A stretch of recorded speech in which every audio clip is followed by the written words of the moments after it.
Aujourd'hui, alors qu'on n'a jamais été aussi proche du retour de l'anime, je pense que c'est le bon moment pour vous révéler mon top 10 des personnages de Bleach. Avec un peu plus de 2 ans de vidéos sur le sujet, faut dire que mon point de vue a pas mal évolué, et je me suis dit que ce serait intéressant de faire ce classement. Bien sûr, il s'agit que de mon avis personnel, et le but est pas de classer les persos en fonction de leur écriture, de leur développement et tout ça. C'est juste mes 10 persos préférés, ceux que moi j'aime le plus, et comme d'hab, j'espère que ça vous plaira. Bien sûr, n'oubliez pas de claquer vos bankai sur le bouton like si vous voulez soutenir la chaîne et la passion de Bleach, et abonnez-vous pour pas manquer les prochaines vidéos. Et maintenant que tout est dit, commençons ce classement des 10 meilleurs personnages de Bleach.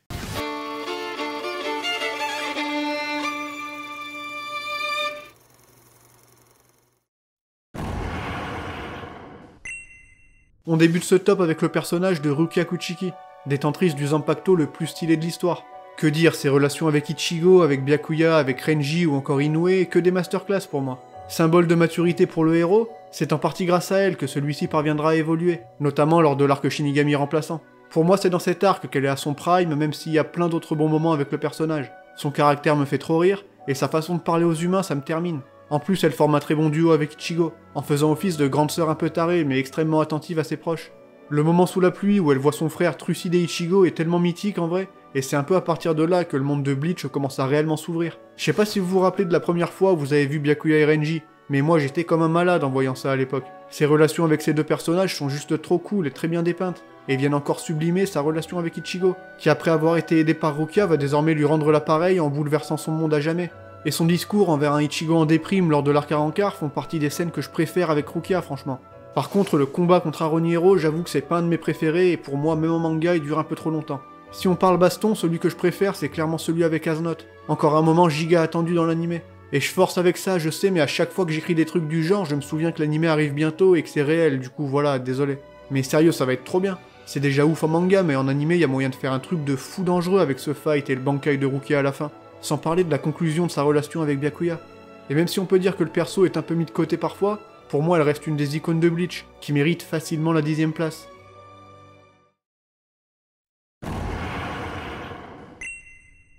En 9ème position, on continue ce classement avec Orihime Inoue, un personnage qui divise énormément. Beaucoup ne l'aiment pas car elle est soi-disant inutile, et les Kurosaki-kun à répétition dans l'anime aident pas, il faut bien l'avouer.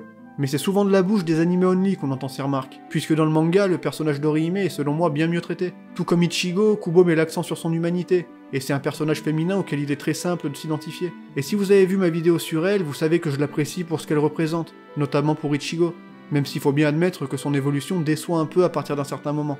Par exemple, un truc qui m'ennuie, c'est ce manque d'implication réelle dans l'arc Fullbring. Elle est là, mais au final elle est pas si déterminante, et dans l'arc final c'est un peu la même. C'est très cool par exemple de la retrouver aux côtés d'Ichigo contre Yua, mais le problème c'est qu'elle a rien fait de vraiment notable avant tout ça, et ça laisse un petit goût de facilité. Elle aurait clairement mérité d'être plus mise en avant dans l'arc Fullbring. Et même dans l'arc à Rancard, j'aurais bien aimé qu'elle soit un peu plus déterminante aussi vis-à-vis du Hogyoku et tout, mais bon, on en a déjà parlé plusieurs fois. En tout cas, les moments que je préfère avec le personnage sont ceux où elle est confrontée au doute, à la tristesse et même à la jalousie. Quand elle fait face à sa propre faiblesse et qu'elle est mise de côté par Soul Society ou encore par Urahara, pour moi c'est des moments touchants et qui permettent de développer l'intérêt et l'affection qu'on a pour elle. Mais bon, ça dépend des sensibilités, et pour certains c'est juste une gamine chiante qui chiale et qui sert pas à grand chose. Mais je trouve personnellement qu'à travers elle, Tite Kubo évoque et met en scène efficacement des thèmes comme le deuil, l'amour ou encore le doute. Et tout ça passe aussi grandement par ses dessins. Orihime est probablement un des persos avec le plus d'expressions différentes, et à travers ses yeux, l'auteur arrive à faire ressentir trop de trucs.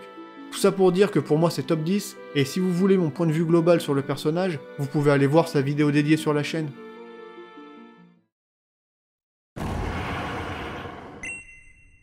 À la 8ème place, on retrouve le guerrier sauvage et amoureux du combat, Zaraki Kenpachi. Un personnage très apprécié des fans, mais qui fait pas non plus partie de mes favoris ultimes.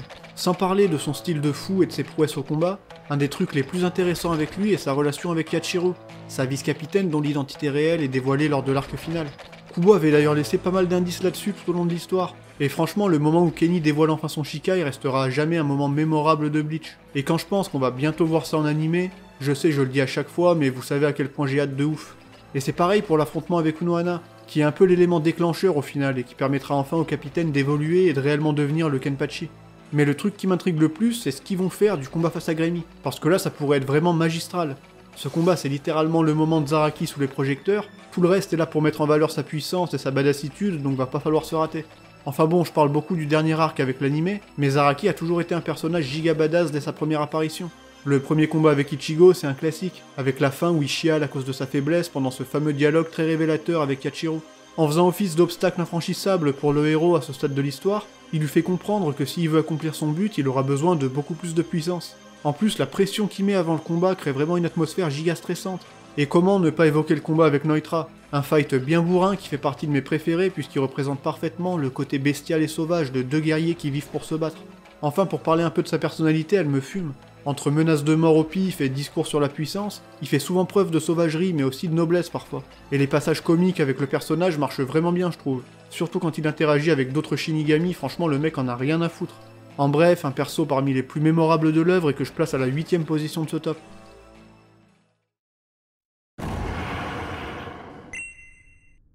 On attaque la 7ème position à laquelle on retrouve Uryu Ishida, le fier Quincy et frère d'armes d'Ichigo. Et là vous allez me dire quoi, tu préfères Uryu à Zaraki, blablabla, fraude. Mais comme j'ai dit, c'est mon classement, avec mon point de vue. Et il se trouve que j'adore Uryu, qu'est-ce que vous voulez que je vous dise? J'ai une relation particulière avec le perso. Le tout premier volume de Bleach que j'ai possédé, c'est le 4, où il est en couverture, et je trouvais le perso trop classe et mystérieux à l'époque. Sa rivalité avec Ichigo est je trouve vraiment bien traitée dans l'arc du Shinigami remplaçant, et la dynamique entre les deux personnages est très bonne. Quand notre héros apprend l'histoire tragique des Quincy et combat Leolo aux côtés d'Uryu, c'est un des meilleurs passages du premier arc pour moi. Surtout avec la fin où il le sauve après qu'il ait reconnu sa valeur, son courage et sa force. C'est un peu à travers Ichigo qu'Uryu réalise le rêve de son défunt grand-père, qui souhaitait que les Shinigami et les Quincy combattent ensemble, et c'est beau putain. Mais la concrétisation ultime de tout ça, c'est le combat contre Mayuri, une des masterclass de l'arc Soul Society. Voir Uryu combattre pour l'honneur des Quincy, c'est vraiment grisant. Et le fait qu'il réussisse à vaincre un capitaine, c'est ouf. Et je parle même pas de l'impact émotionnel avec la photo de Soken torturé et tout. Et pour ce qui est d'Uryu dans l'arc Arrancar, j'aime beaucoup aussi. Bon, le combat contre Zayed en termes de pacing, c'est vrai que c'est un peu laborieux. Mais vraiment, le moment top tier, c'est son intervention héroïque face à Ulquiorra, dont j'ai déjà souvent parlé. Puis le passage d'entraînement avec Ryuken, c'est la régalade franchement. Et le fait de savoir que l'anime va visiblement rajouter des scènes clés avec lui et Uryu, ça me hype, mais à un level que vous imaginez même pas. Surtout qu'ils en ont bien besoin parce que dans le manga on sait tous qu'ils font pas le taf au niveau de l'arc final. Uryu à la limite il y a des trucs même si c'est un peu mal foutu à certains niveaux, mais Ryuken il est quasiment invisible à ce stade et c'est dommage. Donc vraiment j'ai hâte de voir ce qu'ils vont faire, mais dans tous les cas Uryu est un personnage que j'adore et que je classe à la 7ème place de Stop.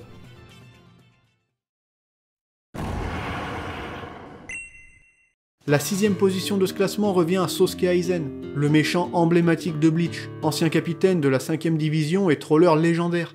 Franchement c'est sans conteste un des persos les plus intéressants de l'histoire, et aussi un des plus mystérieux à bien des égards. Son art de la punchline, son côté machiavélique et son ambition dévorante en font un perso au charisme fou, un génie prêt à affronter le monde entier pour devenir un dieu nouveau, un être transcendantal qui créerait une nouvelle ère. Du coup forcément son évolution est passionnante à suivre, mais pour moi il y a quand même quelques soucis, surtout au niveau de la fin de l'arc Arrancar où tout va je trouve un peu trop vite. Pour moi on s'arrête pas assez sur les motivations d'Aizen, sur ce conflit intérieur qu'il consume et sur sa défaite à proprement parler. Mais bon à part ça, le perso est très lourd. Ses machinations dans l'arc Soul Society, franchement j'aime trop. Genre la discussion avec Renji en vrai quand tu la relis en connaissance de cause, tu te dis putain mais quel bâtard, il manipule tellement les gens comme il veut. Puis la fin de l'arc et tout le reveal de sa trahison, j'adore. Pour moi, c'est une fin d'arc quasi parfaite qui donne vraiment trop envie de voir la suite.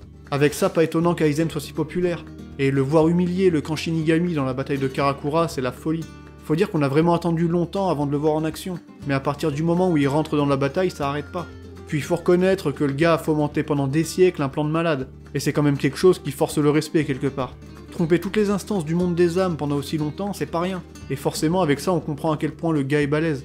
Mais encore une fois, je trouve juste dommage que la conclusion de tout ça soit un peu trop brève à mon goût. Par contre, ceux qui savent pas qu'on le revoit bientôt dans l'animé sont pas prêts. Bon, ce sera pas pour tout de suite, mais quand il va arriver, internet va exploser. La scène où Kyoraku le libère, sérieux, on va pas tous devenir fous en voyant ça. Moi en tout cas j'ai trop hâte, et je pense pouvoir affirmer sans crainte qu'Aizen est un des persos les plus mythiques de Bleach, que bon nombre d'entre vous auraient sûrement classé bien plus haut dans ce top.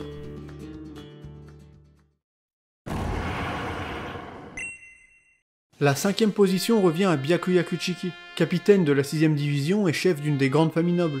Et je dois admettre que pendant un bon moment, Byakuya a été mon personnage préféré, en grande partie grâce à l'arc Soul Society dans lequel il représente pour moi un antagoniste très réussi. J'aime trop son histoire avec Isana, et son refus de briser les règles à nouveau pour aller à l'encontre de l'exécution de Rukia. Alors au début, il passe juste pour un gros con psychorigide, mais quand on apprend le conflit intérieur auquel il fait face et l'histoire derrière tout ça, on peut qu'éprouver une certaine compassion à son égard. Grâce à Ichigo, le perso parvient à évoluer dans le bon sens du terme et reconnaît qu'il faisait erreur jusque-là. En plus, le combat entre les deux est légendaire. Qu'est-ce que vous voulez que je vous dise, c'est l'Arc Soul Society quoi. C'est une masterclass et je vais pas vous refaire le tableau. Puis en termes de style, Byakuya il est presque injouable. C'est le genre de gars qui est classe peu importe ce qu'il fait, et voir sa personnalité froide évoluer avec le temps, c'est trop cool. Genre le gars dans l'arc final, tu vois vraiment que c'est plus le même. Et j'aime trop ces différentes interactions avec Ichigo, Rukia, Renji ou même Toshiro vers la fin.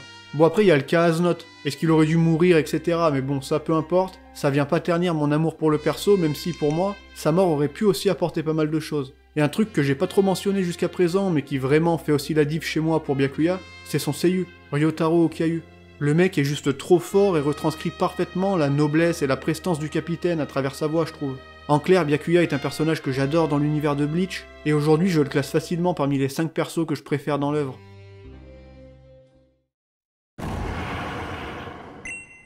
On arrive à la 4ème place, et c'est peut-être celle qui surprendra le plus à moins que vous soyez habitué à suivre mes vidéos. En effet, c'est ici qu'on retrouve le personnage d'Ulcura, un des emblèmes de l'arc Arrancar qui a marqué beaucoup de monde de par son opposition au personnage d'Ichigo et d'Orihime. Et non, c'est pas mon personnage préféré dans Bleach à l'heure actuelle. Ça l'a été pendant un bon moment, mais mon pseudo date d'il y a longtemps. Genre à l'époque, l'arc Arrancar était même pas fini. Forcément, j'adore toujours le personnage, mais c'est juste qu'aujourd'hui, c'est plus celui que je préfère. Par contre, c'est le seul du top qui n'apparaît que pendant un arc, et ça c'est quand même significatif. Le perso a tellement marqué les esprits et son histoire, même si elle a rien de compliqué au final, marche très bien. Ce qui fait vraiment le sel du truc, c'est comme j'ai dit son opposition à Ichigo et Inoue, qui sont des personnages définis en grande partie par leur humanité et qui parviendront à faire entrevoir à ce holo sans émotion ce que représente le cœur humain et les sentiments. Comme j'ai dit, c'est une histoire classique en soi, mais c'est la façon dont Kubo la met en scène qui la rend particulière, en mêlant poésie, questionnement, émotion et baston cataclysmique. Au fil du temps, on remarque que Ulcura s'intéresse de plus en plus aux sentiments des humains, et cherche de plus en plus à comprendre leur origine, jusqu'à ce climax où il rend son dernier souffle alors qu'il commençait enfin à saisir le concept. Puis le perso a quand même un style de fou, et son passage en Resurrection, franchement il m'a tellement marqué à l'époque où il est sorti en animé. Puis la Segunda Etapa qui te sort alors qu'il est déjà en train de massacrer Ichigo. Ce moment il est trop désespérant, même si on savait tous qu'un truc énorme allait arriver. Que ce soit son holo ou autre chose, on s'attendait à une dinguerie et on l'a eu. Et clairement, ce combat qui se déroule en plusieurs actes se conclut de la meilleure façon. Le cœur, tout ça, vous connaissez le délire, mais quoi qu'il en soit, la scène de sa mort est mythique. Et c'est pour tout ça qu'Ulcura est un perso spécial pour moi, et qui m'évoque de très bons souvenirs.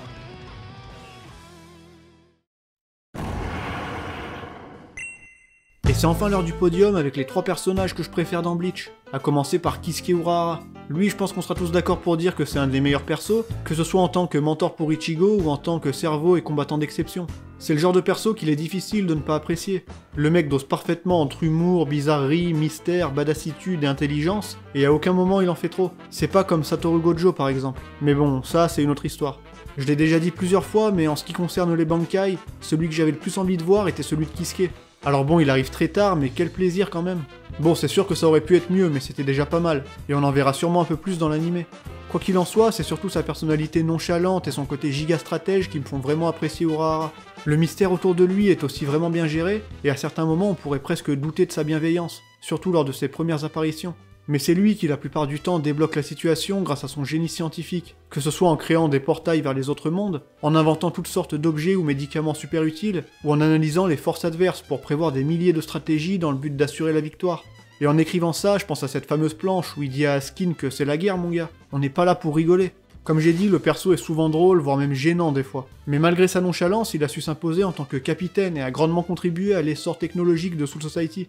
Et même après avoir été considéré comme un traître en exil dans le monde réel, il a continué à œuvrer pour le bien et a même pu sauver Shinji et les autres, qui n'auraient jamais survécu sans lui. En bref, c'est un personnage que j'adore pour plein de raisons, et de toute façon, les persos un peu désinvoltes et tarés qui deviennent giga badass quand la situation le demande, moi c'est un truc qui me fait kiffer. Du coup, c'est une 3ème place facile pour Kisuke, et maintenant il n'y a plus que 2 places disponibles. Faites vos jeux, messieurs dames.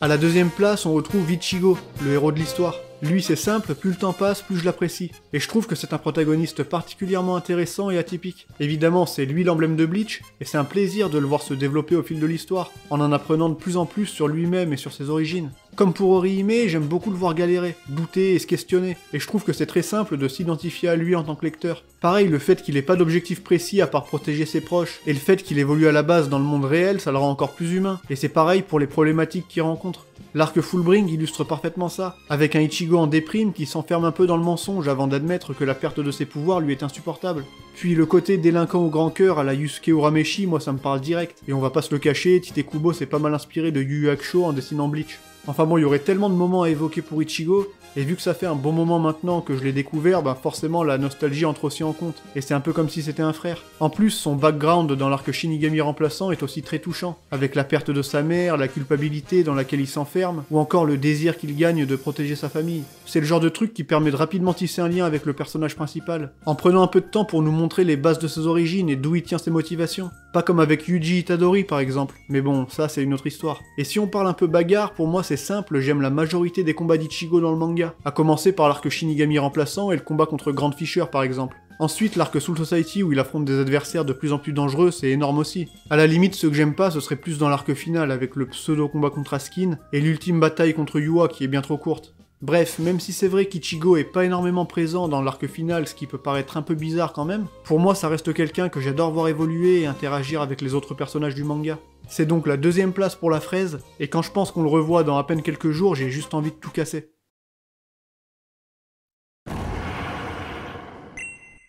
C'est l'heure de la dernière entrée de ce top, et la place de numéro 1 revient sans surprise au meilleur personnage de Bleach, Mayuri Kurotsuchi.